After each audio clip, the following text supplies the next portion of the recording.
ఆంజనేయ స్వామి కాబట్టి ఆయన మనకి గురువు. ఈ గురువుని పట్టుకుంటే ఎవరు? ఆత్మారాముని దగ్గరికి ఆంజనేయ స్వామి తీసుకెళ్తారు. అందుకే రాజు శ్రీరాముడు అయితే ఆంజనేయ స్వామి బంటు. అన్నమయ్య పాటలో ఇదే చెప్తున్నాడు. మనం రాజైనా సరే బంటైనా సరే ఇద్దరిది ఒకటే నిద్ర కదా అని అడుగుతున్నాడు. రాజుకు స్పెషల్ నిద్ర ఉంటుందా, బంటకి స్పెషల్ నిద్ర ఉండదా అంటే అంత మనం చక్కగా అర్థం చేసుకోవాలి. అందుకని ఇక్కడ మనకి మన శ్వాసే మనకి గురువు. కానీ పత్రిజీ ఎవరు మళ్ళీ శ్వాస గురువు అయితే? అంటే బాహ్య గురువు. అసలు ఈ మార్గాన్ని ఇచ్చిందే శ్వాసే గురువు అని, జీవుడే దేవుడని, ఆత్మే పరబ్రహ్మ అని చెప్పిన ఫిజికల్ గురువు. ఇది అంతర్గురువు. అర్థమవుతుందా? మన అంతరంగం లోపలికి మనల్ని తీసుకెళ్లే గురువు అంతర్గురువు శ్వాస అయితే, బాహ్య గురువు పత్రిజీ. అసలు ఈ మార్గంలోకి తీసుకొచ్చింది పత్రిజీ. ఇది ఒకటి ఉంటుందని చెప్పిందే పత్రిజీ. అప్పుడు దాన్ని మనం శ్వాసని గురువుగా చేసుకొని ఆ శ్వాసతో ఉంటే చాలు. నువ్వు ఎప్పుడు గురువుతో, నీ గురువుతో నువ్వు ఉంటే చాలు అని పత్రిజీ కొన్ని కోకొలకు సార్లు చెప్పింది. నాతో కాదు ఉండాల్సింది, నీలో ఉన్న గురువుతో ఉండు, నీ శ్వాసతో ఉండు. ఎప్పటికప్పుడు అద్భుతమైన జ్ఞానాన్ని నీకు ఇస్తూనే ఉంటుంది. ఈ పిరమిడ్ మనకి ఆ శ్వాసతో ఉంటే ఈ పిరమిడ్ మనకి ఎక్కువ శక్తినిచ్చి తొందరగా రిజల్ట్ ఇస్తుంది అన్నమాట. అందుకని మన శ్వాస మన గురువు. సమయమే సాధన. సరే, శ్వాసే గురువు అన్నావు. మరి శ్వాస లోపలికి తీసుకెళ్ళడానికి ఏం చేయాలా? కళ్ళు మూసుకొని దాంతో ఉండాలి కదా. శ్వాస నువ్వు కళ్ళు ముయ్యకపోయినా తెరిచినా లోపలికి వెళ్తుంది. కానీ ఆ ధ్యాస శ్వాస పైన, నీ ధ్యాస శ్వాస పైన ఉండాలి అంటే నువ్వు సాధన చేయాలి. అందుకని సమయం, నీకు ఎంత సమయం ఉంటే అంత సమయాన్ని ధ్యానానికి కేటాయించు. సమయమే సాధన. పని అయిపోయింది, టీవీ చూస్తాం, పని అయిపోయింది, ముచ్చట్లు పెడతాం, పని అయిపోయింది, ఏదో చేత షాపింగ్ చేస్తూ ఉంటాం. ఇవన్నీ వద్దు. సమయాన్ని వృధా చెయ్యకు. సమయమే సాధనగా మార్చుకో. చూడండి, ఆత్మే పరబ్రహ్మ, జీవుడే దేవుడు, శ్వాసే గురువు, సమయమే సాధన. మరి సమయం నువ్వు ఇచ్చినావు సాధనకి, నువ్వేం చేసినావు? నీకు టైం ఇచ్చినావు సాధనకి. మరి నీకేమొస్తుంది టైం ఇస్తే? అనుభవాలు వస్తాయి. సమయమే సాధన, అనుభవమే అంటే కాదు. చూడండి, జీవుడే దేవుడు, శ్వాసే గురువు, సమయమే సాధన, సహనమే ప్రగతి. అంటే నీకు సహనం వస్తుంది. చూడండి, మనం ఎన్ని చక్కటి విషయాలు నేర్చుకుంటున్నాం. ఇట్లా ఎవరికైతే సాధన పెరుగుతుందో వాళ్ళకి సహనము, ఓర్పు చాలా వస్తుంది. అది మన దగ్గర ఉంటే ఏమవుతుంది? మన దగ్గర సహనం లేకనే కదా గొడవలు పెట్టుకుంటాం, ఇంట్లో ముక్కలు అవుతున్నాయి ఇండ్లు. దేనివల్ల? మన లోపల సహనం లేదు. అందుకని అంత చెత్తగా జరిగిపోతున్నాయి మన జీవితం. సహనం ఉంటే ఏమవుతుంది? మనం ఎదుగుతామట. ప్రగతి. నువ్వే ఒక ప్రగతిగా ఎదుగుతావు. తర్వాత ఏమవుతుంది? ఎప్పుడైతే నీ లోపల సహనం ఉంటుందో నువ్వు ఎదుగుతావో నీకు అనుభవాలు అవుతూ ఉంటాయి, జీవిత పాఠాలు నేర్చుకుంటావు. అనుభవమే జ్ఞానము అన్నారు. అందుకని మనలో ఇప్పుడు ఇందాక ఆమె తెలుసుకుంది, నా భర్త చనిపోయిండు, మా ఊళ్ళు రమ్మన్నారు, కానీ నేను పోలేను. అక్కడికైనా ఇదే రప్రాకు ఉంటుంది. మనం ఏ తల్లిగారింటికి పోవద్దండి. భర్త చనిపోయిండు, అది చనిపోయింది, పోయినా కూడా అక్కడ ఇంకెట్లుంటుందో చెప్పాల్సిన అవసరం లేదు తల్లిగారింట్లో. ఎందుకంటే మనం పోవడమే తప్పు. వాళ్ళ ఇంట్లో సంసారం ఉంటుంది, కొడుకులు ఉంటారు, కోడళ్ళు ఉంటారు, వాళ్ళ దాంట్లో మనం నీళ్ళు పెట్టద్దు. మన జీవితం మనం చూసుకుంటే చూడండి మన జీవితం బాగుంటుంది. అందుకని ఆమె ఏం చేసింది? తన ఇంట్లో తాను ఉంటూ ధ్యానం నేర్చుకొని ప్రతిరోజు పండగగా మార్చుకుంది తన జీవితాన్ని. 16 సప్తాలు టైం ఏంటంటే అలా పండగ. చూడండి, అందరికీ వాడకట్టలందరినీ జమ వేసి తీసుకొని పోతుంది. వేరే కొత్త వాడలో పెట్టడానికి ఎంతో దూరం నడిచిపోతుంది. ఊరందరూ అడుగుతుంది, వెళ్ళిపోతుంది మీరందరూ. ప్రతి ఇంట్లో ధ్యానం నేర్పిస్తున్నాం, ప్రతి ఇంట్లో దుఃఖం పోగొట్టడానికి వెళ్తున్నాం మేము. చక్కగా చెప్పుకుంటూ వెళ్తూ ఉంటారు. చూడండి, అంటే మన అనుభవమే జ్ఞానంగా మారుతుంది. ఆ జ్ఞానం మన దగ్గర ఉంటేనే మనం ఏం చేస్తాం? ధర్మము. మనం ఏం చేయాలా? మనం చేసే దానమే ధర్మము. అందుకే మనకు ధర్మం తక్కువ ఉంది, ధర్మాన్ని పాటించడం లేదు. మనం తింటే అయిపోయి, మన కడుపు నింటే అయిపోయి అనుకుంటాం. ఈరోజు జ్ఞానదానము, అన్నదానం రెండు జరుగుతున్నాయి. అంటే ఇది ధర్మము. దానమే ధర్మం. చెయ్యండి దానం, కానీ మర్చిపోండి చేసినట్టు. మరి నేను చేసినా అని పేర్లు రాసుకోవద్దు. దానమే ధర్మం. నీ దగ్గర 100 ఉంటే 10 ఇయ్యు, 1000 ఉంటే 100 ఇయ్యు, 10,000 ఉంటే 1000 ఇయ్యు, 1,00,000 ఉంటే 10,000 ఇయ్యు. కానీ నా దగ్గర 100 ఉంది, ఈ 100 నాకు ఉపయోగపడుతుంది అంటే అందులో 10 రూపాయలు ఇస్తే నీకేం నష్టం జరగదు. 90 రూపాయలు నీ దగ్గర ఉంటాయి. ఎంత ఇచ్చినా అన్నది అస్సలు చూడడండి భగవంతుడు. ఇది చాలా ముఖ్యమైన పాయింట్. నా చెట్టు చిన్న ఉంది, నాకు ఇంతే గాలి ఉంది, నేను ఇంతే ఇస్తా అంటే నేను ఎవరు అర్థంటారండి? నువ్వు ఇచ్చే హృదయాన్ని బట్టి ఉంటుంది, నువ్వు ఇచ్చే డబ్బుని బట్టి ఉండదు. నువ్వు ఒకసారి నీ దగ్గర డబ్బు లేదు ఇవ్వడానికి, కానీ నీ దగ్గర సమయం ఉంది కదా సేవ చేయడానికి. రండి, చేపలు వేయండి, వంటకి హెల్ప్, శాకాహారులుగా మారితే వంటకి హెల్ప్ చేయొచ్చు, పాత్రలు కడగచ్చు, శుద్ధి చేసుకోవచ్చు. ఏ పని చేసినా సేవనే. కానీ ఎక్కడ చేస్తున్నావు? ఆత్మ జ్ఞానము నేర్చుకునే చోట, ఆత్మకు సంబంధించిన కార్యక్రమాలు ఎక్కడెక్కడ జరుగుతాయో అక్కడ మనం కర్మ చేస్తే, సేవ చేస్తే మన ఒక పాపం పోతున్నాము. అది అనుభవించాల్సిన అవసరం కూడా ఉండదు. అందుకే మన దాంట్లో సేవకి ఉధృతంగా ఉరికస్తారు. సేవ చేయడానికి నేను చేస్తా అనుకుంటా సేవ ఉరికస్తూ ఉంటారు. అందుకే ధ్యానం క్లాసులు పెట్టినప్పుడు వాళ్ళు సేవకు వస్తారు కదా. అసలు నేను 24 గంటలు ధ్యానం పెట్టుకుంటే నాకు ఇట్లా ముంత తీసి గట్టి పెట్టేంత ఛాన్స్ కూడా ఇవ్వాలి మా ఇంటి దగ్గర ఉన్న వాళ్ళు. అంటే మా దగ్గర ఉన్న ధ్యానులు, మేడం ఎంత తిరుగుతావు, మేము ఈ మాత్రం ఛాన్స్ వచ్చింది చేస్తామని పొద్దున 8 గంటల లోపల వంటలన్నీ చేసేసిండు. వాళ్ళే పట్టించుకున్నారు, వాళ్ళే ఇస్తారు కొట్టుకున్నారు, అన్నీ వాళ్ళే చేసుకున్నారు. చూడండి, అంటే మనకి ఏ శ్రమ కలిగించకుండా అందరం వసుదైక కుటుంబంగా మారి అందరం కలిసి చేసుకుంటాం. అప్పుడు ఒకరి మీద భారం పడదు. డబ్బు వస్తుంది, సమయం ఇస్తారు, ఆహార పదార్థాలు చేస్తారు, మేము ఇస్తాం. ఇది గొప్ప కార్యం. ఎందుకంటే అదే మనము వేరే చోటు ఇచ్చామనుకోండి అది పుణ్యంగా మారుతుంది. ఒక ఆశ్రమంలో ఇచ్చామనుకోండి అది పుణ్యకర్మ, ఇదేమో సత్కర్మ.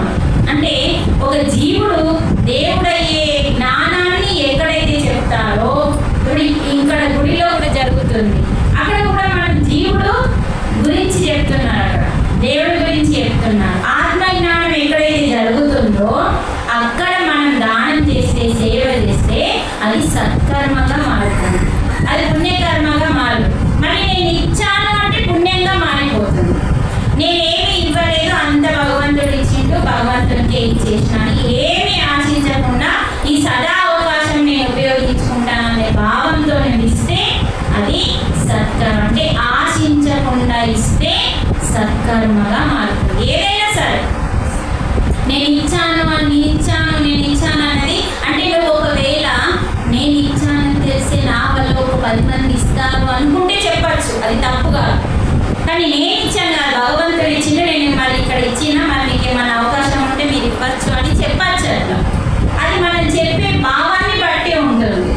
అందుకని పుణ్యకర్మగా మార్చుకుంటావా, సత్కర్మగా మార్చుకుంటావా అన్నది మన చేతుల్లోనే ఉంటుంది. అలాగే దానమే ధర్మం, ఆ ధర్మమే పుణ్యము. చూడండి, ఇలా మనకి 9 నవరత్నాలు చెప్పాడు. అందుకని ఈ జీవుడు ఎవరు? ఆత్మ, ఆత్మే పరబ్రహ్మ. అందుకని జీవుడే దేవుడు, శ్వాసే గురువు. ఒకసారి చెప్పండి, ఆత్మే పరబ్రహ్మ, ఆత్మే పరబ్రహ్మ, జీవుడే దేవుడు, శ్వాసే గురువు. ఇప్పుడు జీవుడే దేవుడు అంటే మరి ఇక్కడ గుడులలో ఉన్న దేవుళ్ళు ఎవరు అంటే వాళ్ళు ఏ అవతారంతో వచ్చి మనకు నేర్పించారో ఆ అవతారంని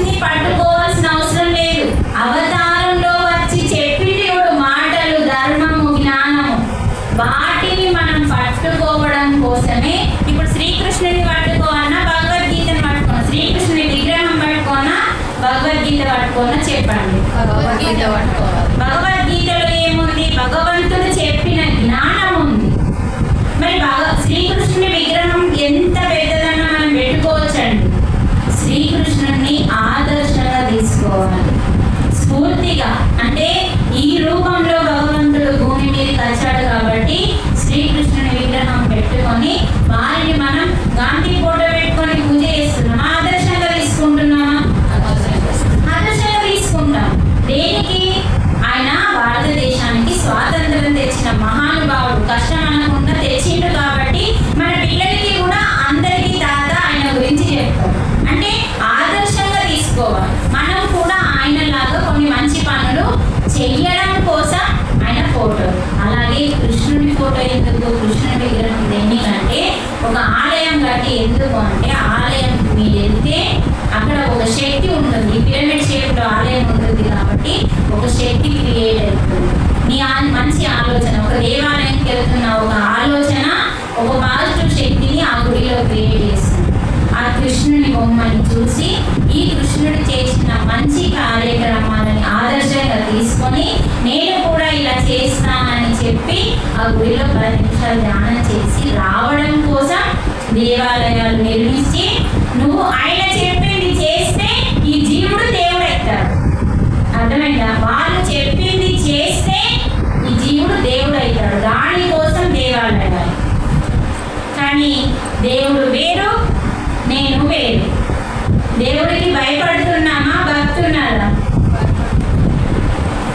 ఈరోజు దీపం పెట్టకపోతే ఏమవుతుందో, ఏం చేస్తాడో, ఈరోజు ప్రసాదం పెట్టకపోతే ఏమవుతుందో, ఏం చేస్తాడో అంటే ఒకవేళ మీ అత్తలు మీ మామలు చేసి ఈరోజు నేను చెయ్యలే, ఇప్పుడు ఏం చేస్తాడో నన్ను దేవుడు. అసలు భగవంతుడు వీటి కోసం ఆశపడేవాడు ఎంత హీనంగా ఆలోచిస్తున్నామండి. ఏం చెప్పిండు? అనన్య భక్తితో ఉంటే నేను నీకు దాసుణ్ణి అన్నాడు భగవంతుడు.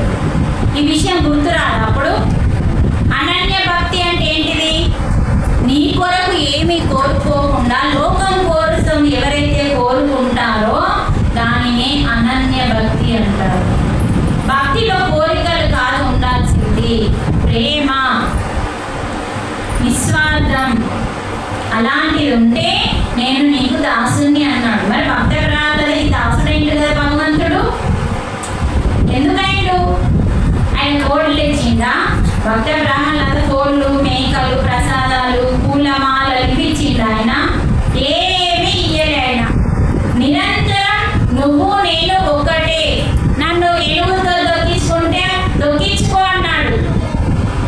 ఎందుకంటే నారాయణ నేను నువ్వు ఒకటే. మరి నిన్ను నువ్వు దొక్కించుకుంటావా అని పాట పాడిండు. ఆ పాట అర్థమైతే కదా ఫస్ట్ మనం ఆ పాటలో ఏముందో అర్థమైతే కదా. అందుకని భగవంతుడి రూపాన్ని మనం ఆదర్శంగా తీసుకొని ఆ విగ్రహం ఎందుకు నిలబెట్టుకున్నామంటే భగవంతుడిని మర్చిపోవద్దని ఆదర్శంగా తీసుకొని వారు చెప్పిన ధర్మము సత్యము మర్చిపోకుండా ఈ గ్రంథాలలో పెట్టిన దాన్ని ఆచరించడం కోసం. మనకేమో డివర్స్ అర్థమే. అందుకనే అమ్మ మనము ఇప్పుడు ఈ భగవద్గీతలో సాక్షాత్తు భగవంతుడు ఏం చెప్పిండో మనం ఆచరిస్తే భగవంతుడిని పూజించినట్ట కాదా? మనమేమో విగ్రహం పెట్టుకొని పూజిస్తున్నాం, కానీ భగవంతుడు చెప్పింది మాత్రం ఆచరణ లేదు. ఇప్పుడు మన ఇంట్లో ఓ తల్లి విగ్రహం పెద్దది చేపించుకొచ్చి తల్లి లోపలనే ఉంటుంది. తల్లి ఏడుంటుంది? ప్రాణంతో తల్లి లోపలనే ఉంది. కానీ ఆడేం చేస్తాడు? తల్లిని పెద్ద విగ్రహం చేయించుకొచ్చి హాల్లో పెట్టి పూలమాల వేసి పసుపు కుంకుమ కాళ్ళు గడుపులు అన్ని పెట్టి ఆ ప్రసాదం పెట్టి కొబ్బరికాయ కొట్టి అగరబత్తులు పెడతాడు. దేనికి? విగ్రహం. మరి లోపల ప్రాణంతో ఉన్న తల్లికి మాత్రం అన్నం పెట్టాడు. ఇదే కదా జరుగుతుంది ఇప్పుడు. మరి ఇప్పుడు ఏం చేయాలో మీరే అర్థం చేసుకోండి.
తెలుసుకోవడం కోసం.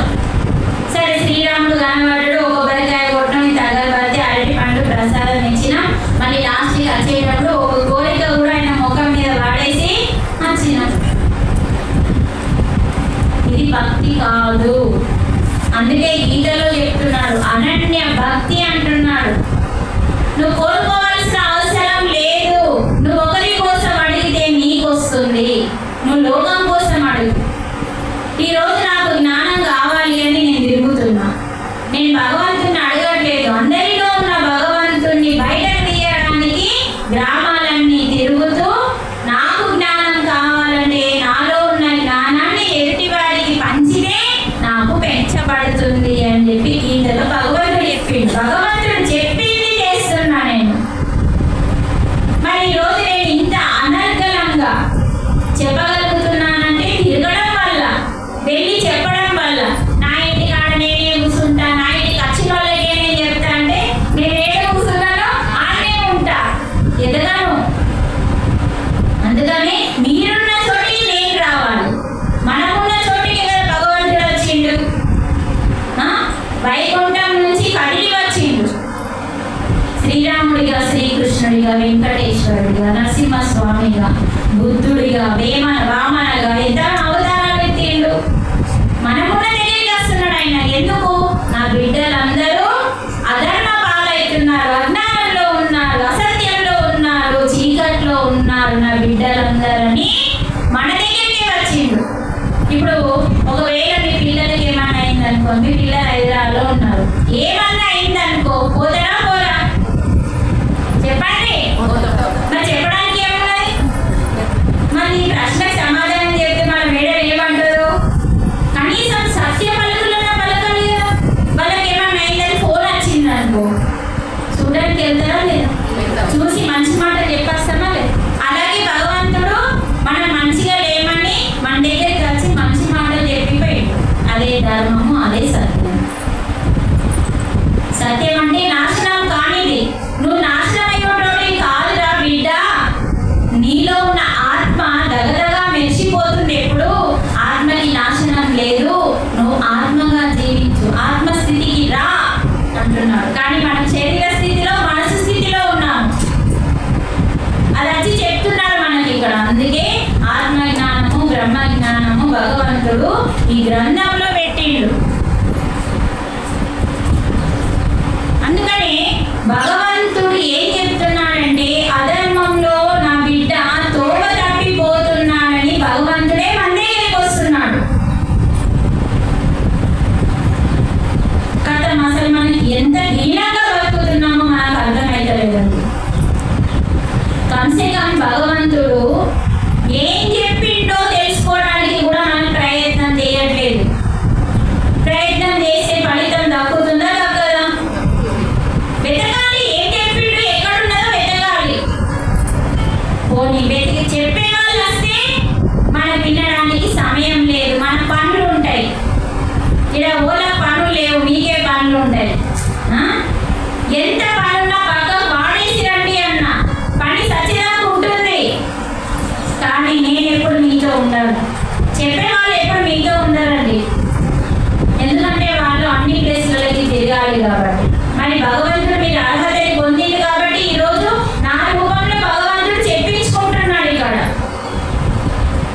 అందుకని ఏ క్షణంలో ఏది రావన్నా అదే వస్తుంది మీకు. అందుకని ఈ 9 నవరాత్రాలు ఏంటి?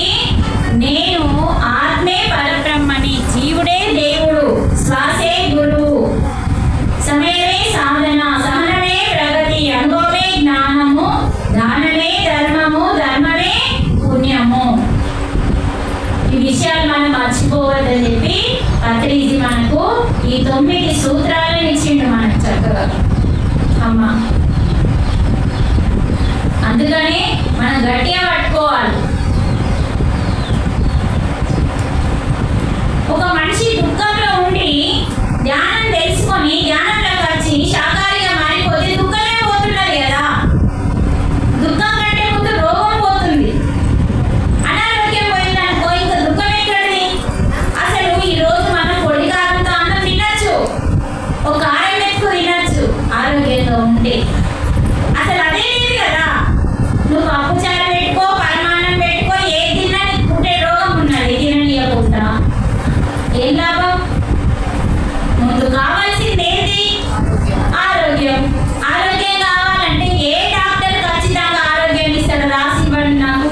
ఏ డాక్టర్ ఇస్తాడు? దాని మస్తు పెద్ద హాస్పిటల్ కాబట్టి ఉన్న డాక్టర్ ఇస్తాడా, లేకపోతే చిన్న డాక్టర్ ఇస్తాడా? ఏ డాక్టర్ ఇయ్యాడు. ఎందుకంటే ఆయన రెండవ శరీరాన్ని చూడలేడు. మనకి రోగం ఎక్కడ వస్తుంది అంటే రెండవ శరీరంలో ఉన్న నాడులు. అంటే చెట్టు ఎందుకు వాడిపోతుందంటే మీరు ఏం చెప్తారు? భూమిలో ఉన్న వేర్లు చనిపోతున్నాయి కాబట్టి చెట్టు కూడా చచ్చిపోతుంది. అంతేనా? అవి మంచిగా ఉంటే ఇది మంచిగా ఉంటుంది. అట్లనే మనలోని వేర్లు, ఆ వేర్లను ఆయన ఎట్లా చూస్తాడు? చూడలేడు డాక్టర్. కానీ మనల్ని మనం చూసుకోగలుగుతాం, మన లోపలికి మనం వెళ్ళగలుగుతాం. అందుకని ఆ వీడియో చూస్తే మీకు ఇంకా ఫుల్ క్లారిటీ వస్తుంది. ఇక్కడ ఓ మన ఈ శరీరమే కాదు, ఉల్లిగడ్డకి ఎన్ని పొరలు ఉన్నాయో మన లోపల అన్ని పొరలు ఉన్నాయి. ఇది మొదటి పొర. ఉల్లిగడ్డ మీద ఉన్న పొట్టు ఉంది, ఆ పొట్టే ఈ పొట్టు. ఆ పొట్టు తీసేస్తే కొంచెం నున్నగా చాలా నీట్గా కనిపించే పొర వస్తుందా లేదా? అదే రెండవ పొర. అలా తీయగా తీయగా తీయగా 6 పొరలు వస్తాయి. 6 పొరల లోపల అందులో ఒకడు కూర్చుంటాడు. ఉల్లిగడ్డ లోపల ఒక గుండోడు. ఆ గుండోడే ఆత్మ. అంటే దాని మొలకాలి, అది మళ్ళీ పుట్టాలి కదా. ఉల్లిగడ్డ మళ్ళీ పుట్టాలి అంటే అది భూమిలో పెడితే అందులో ఉన్న గుండోడు ఏం చేస్తాడు? చెట్టుని పంపిస్తాడు. మళ్ళీ మనలో ఉన్న ఆత్మ మళ్ళీ పోయి జన్మ తీసుకొని వస్తుంది. అట్లా అందుకని ఉల్లిగడ్డ పొరలు ఎలా ఉన్నాయో మన లోపల పొరలు ఉన్నాయి. కానీ పైన ఉన్న పొట్టుని పట్టుకొని కూర్చుంటున్నాం మనం. ఈ పైన ఉన్న పొట్టు ఆరోగ్యంగా ఉండాలంటే లోపల ఉన్న వేర్లు ఆరోగ్యంగా ఉండాలి. అవి ఆరోగ్యంగా ఉంటే కదా ఇందులో ఉన్న కిడ్నీలు, ప్రేగులు, ఊపిరితిత్తులు, కాలేయం అన్నీ సక్రమంగా పనిచేస్తూ బాగుంటాయి. ఏది పడితే అది తినడానికి వీలు లేదు. అంత నీ ఇష్టం లేదురా.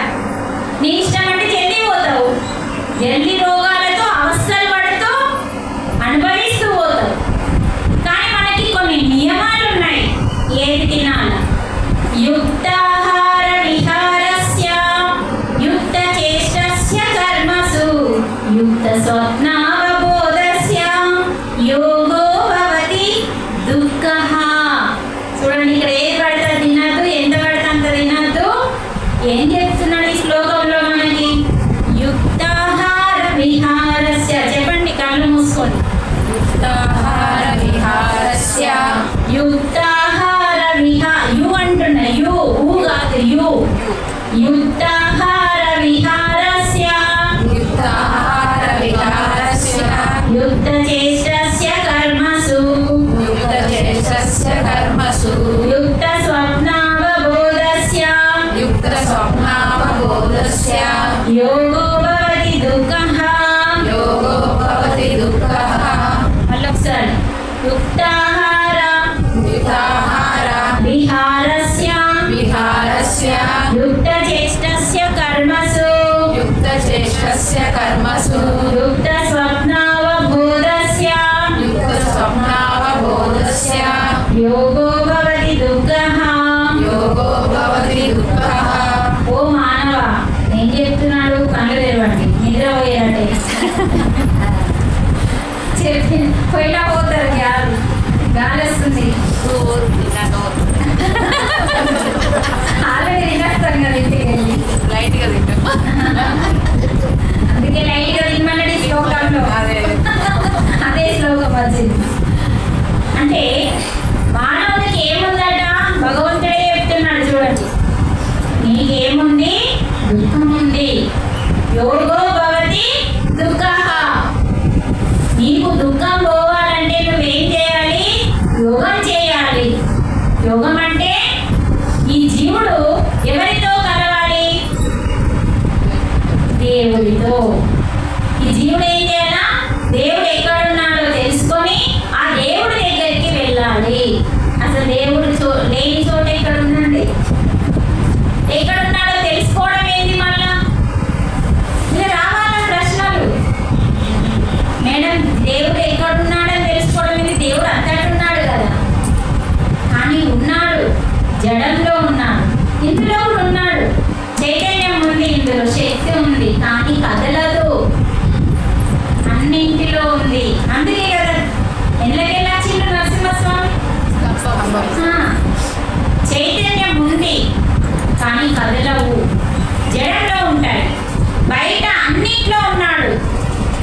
కదలడు.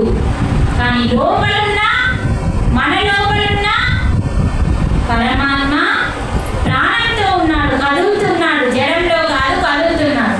అదే ఆత్మ కొంచెం పక్క జరిగితే ఇది కూడా ఈ చీరలాగానే పడిపోతుంది. అవునా? దీనికి మనకి ఏం తేడా లేనప్పుడు. అందుకని ఇక్కడ జడంలో ఉన్నాడు చైతన్యం, ఇందులో ఉన్న చైతన్యం ప్రాణంతో ఉంది. కాబట్టి మనలో ఉన్న దేవుని దగ్గరికి వెళ్తే దాన్నే యోగము అంటాం. ఈ జీవుడు ఎవరి దగ్గరికి వెళ్ళాలి? దేవుని దగ్గరికి. అంటే జీవుడు దేవుడితో కలవడమే యోగం. అందుకే శ్వాస మీద ధ్యాస అంటే ఈ జీవుడు కళ్ళు మూసుకొని ఆ దేవుడి దగ్గరికి లోపలికి వెళ్తే అదే యోగం. ఆ యోగం చేస్తే నీకేమవుతుందట? యోగో భవతి, దుఃఖం పోతుంది అంటున్నాడు. చూడండి, ముందడికి జరగండి. నేనేమో రామాయణం రాముడి పాట అన్నట్టు ముందడికి జరగండి, ముందడికి. వచ్చిన వాళ్ళందరికీ ఇదే చెప్తున్నారు. రామకోటి రాసిన పుణ్యం వస్తుంది. వచ్చిన వాళ్ళు ఖాళీ స్థలం ఎక్కడ ఉంటుందో అక్కడికి వచ్చేయాల. ఇప్పుడు క్లాస్ డిస్టర్బెన్స్ అయిందా లేదా? అమ్మా తల్లి దా ముందరికి రా. నువ్వు గడ్డెందుకు పోయినావు? మళ్ళా ఇంత జాగు నీకు ఇద్దరు ముగ్గురు పడతారు ఇక్కడ. చెప్పలేము ఎవరి టైం ఎప్పుడు వీలైతే వాళ్ళు అప్పుడే వస్తారు. సగం మోదరి సగం ఇంటారు. అందుకని వాళ్ళకి జాగు ఉంచాలి లాస్ట్కి అక్కడ చిట్ట చివరికి. జరగండి ముందుకి. ఎక్కడున్నాం చెప్పండి. ఇప్పుడు ఇక ఎక్కడ ఆపేసినాం? Very good. ఈరోజు మన దుఃఖం పోవాలి అంటే భగవంతుడు ఈ శ్లోకంలో ఏం చెప్తుండు? నువ్వు దేవుని దగ్గరికి వెళ్ళు, దేవునితో కలువు. ఈ ఆత్మే పరమాత్మ. ఆ ఆత్మ నీ లోపల ఉంది. మరి నీ లోపలికి ఎలా వెళ్తావు? శ్వాసతో. శ్వాస మీద ధ్యాస పెడితే ఆ శ్వాస నిన్ను ఏం చెప్తుంది? శరీర స్థితిని పోగొడుతుంది, మనసు స్థితిని పోగొడుతుంది, బుద్ధి స్థితిని పోగొడుతుంది, ఆత్మ దగ్గరికి తీసుకెళ్తుంది. ఎవరు? శ్వాస. అందుకని శ్వాసని పట్టుకుంటే, నీ ధ్యాసతో శ్వాసని పట్టుకుంటే నువ్వు దేవుడి దగ్గరికి, ఆత్మ దగ్గరికి వెళ్తావు. అప్పుడు దుఃఖం పోతుంది. ఎందుకంటే ఆయన దగ్గరికి వెళ్తే పోవడంత జ్ఞానం వస్తుంది. కాబట్టి ఆరోగ్యం వస్తుంది, ఆనందం వస్తుంది, ప్రశాంతత వస్తుంది. అప్పుడు దుఃఖం పోతుంది. అందుకని యుక్త